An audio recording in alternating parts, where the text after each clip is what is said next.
अस्सलाम वालेकुम दोस्तों। हाल ही में चाइना और अमेरिका के बीच में एक वार चल रही थी जिसमें ना तो वेपन्स इस्तेमाल हुए और ना ही हेवी मशीनरीज। इसी वार को कहा जाता है ट्रेड वार।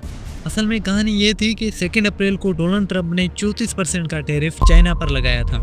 फिर 2 दिन बाद चाइना ने भी 34% का टैरिफ अमेरिका पर लगाया और ये बात ट्रंप को पसंद ना आई। फिर 7 अप्रैल को उसने चाइना को डरा धमका कर कहा, टैरिफ हटा दो वरना 50% और टैरिफ लगा दूंगा। Tariff isn't removed by tomorrow at 12 o'clock. We're putting a 50% tariff on above the tariffs that we put on. लेकिन चाइना नहीं माना, वो अपनी बात पर डटा रहा। फिर 9 अप्रैल को अमेरिका ने 50% और टैरिफ बढ़ा दिया। इसके जवाब में चाइना ने भी 50% टैरिफ इम्पोज किया और इस तरह अमेरिका और चाइना के दरमियान एक ऐसी जंग छिड़ गई जिसमें ना तो खून बहा और ना ही मिसाइल चले। सिर्फ टैरिफ लगाकर एक दूसरे की इकोनॉमी को नुकसान पहुंचाया गया। लेकिन असल में ये टैरिफ होता क्या है? एक मुल्क दूसरे मुल्क के माल पर टैक्स लगाता है तो इसका नुकसान किसको होता है? मुल्क को, कंपनीज को या आम आदमी को? तो दोस्तों आए इस टैरिफ को आसान ज़बान में समझने की कोशिश करते हैं।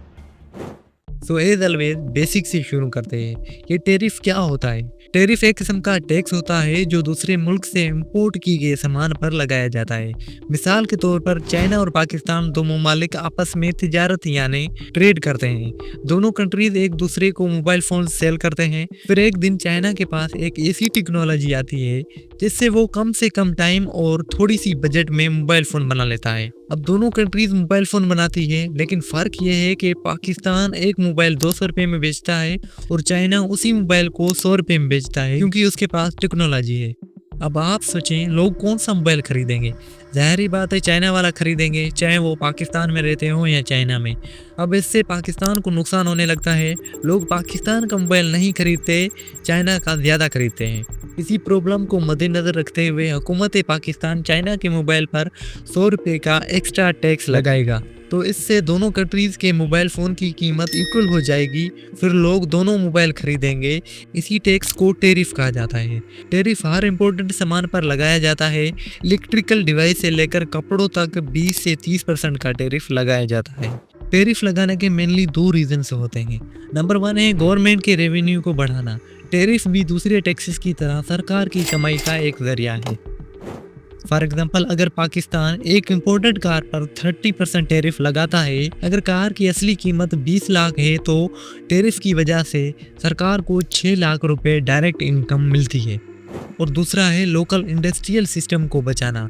टैरिफ के लगाने से बाहर से आया हुआ सामान महंगा हो जाता है अपने मुल्क के सामान के कंपैरिजन में। इसी वजह से लोग अपने देश के सामान को ज़्यादा अहमियत देते हैं, जिससे लोकल इंडस्ट्रीज़ को डेवलपमेंट मिलता है। अगर टैरिफ को स्मार्टली यूज़ किया जाए तो मुल्क इकोनॉमिकली डेवलप हो सकता है।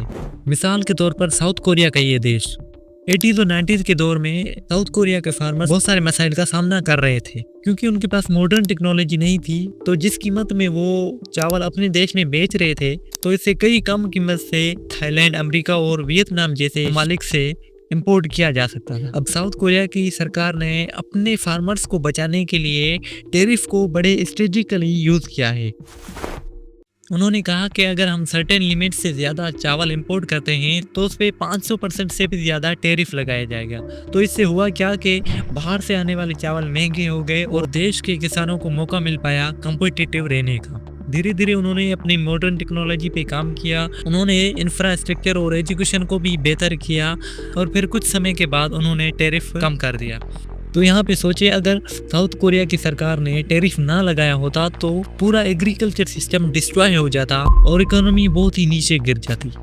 यानी टैरिफ अपने आप में कुछ गलत चीज़ नहीं है, लेकिन अब सवाल ये है कि टैरिफ को किस तरह यूज़ किया जाए और इसके लगाने से किस कंट्री को नुकसान होता है और किसको फ़ायदा है। इमेजिन करो दोस्तों, पाकिस्तान सऊदी अरबिया को कपड़े बेचता है, जबकि सऊदी अरबिया पाकिस्तान के कपड़े का लार्जेस्ट कंज्यूमर हो। फिर सऊदी अरबिया की हुकूमत अपनी क्लॉथ इंडस्ट्री को बचाने के लिए पाकिस्तान के कपड़ों पर 100% टैरिफ लगाएगा। तो सोचो पाकिस्तान को कितना नुकसान होगा, जबकि सऊदी अरबिया पाकिस्तानी क्लॉथ्स का लार्जेस्ट कंज्यूमर होगा। यही वजह है कि जब एक मुल्क अपनी लोकल इंडस्ट्रीज को बचाने के लिए टैरिफ लगाता है तो दूसरे ममालिक को भी नुकसान होता है। जब ये बात दूसरे ममालिक को पसंद नहीं आती तो वो एक दूसरे के ऊपर टैरिफ लगाना शुरू कर देते हैं। और यही ज़िद्दी ट्रेड वार का इशू बन जाती है जो चाइना और अमेरिका के साथ हो रहा है। इसको कंट्रोल करने के लिए बहुत सारे तरीके हैं, लेकिन सबसे बेहतरीन तरीका ये है कि नेगोशिएशन करो, मीन्स डायलॉग और कन्वर्सेशन। कंट्रीज़ को आपस में बैठकर सुलह करनी चाहिए कि भाई हमारा ये मसला है, हम कुछ वक्त के लिए टैरिफ लगाना चाहते हैं, या फिर कहें कि 100% टैरिफ ना लगाएं, कुछ कम करें। इससे ना कुछ पीसफुल और इथिकल माहौल क्रिएट हो सकता है। लेकिन दोस्तों, टैरिफ अपने आप में से एक बुरा तरीका नहीं है, ये बेहतरीन सॉल्यूशन है किसी भी मुल्क को इकोनॉमिकली डेवलप रखने के लिए। है कि टैरिफ लगाने से पब्लिक को थोड़ा नुकसान होता है, लेकिन मुल्क इकोनॉमिकली डेवलप हो सकता है टैरिफ की वजह से। क्या दोस्तों आपको पता है पाकिस्तान का इकोनॉमिकली बैकबोन एक ऐसी कंपनी पे खड़ा है जिसके नाम से भी आप वाकिफ नहीं हैं? तो आप ये वीडियो देख सकते हैं। शुक्रिया।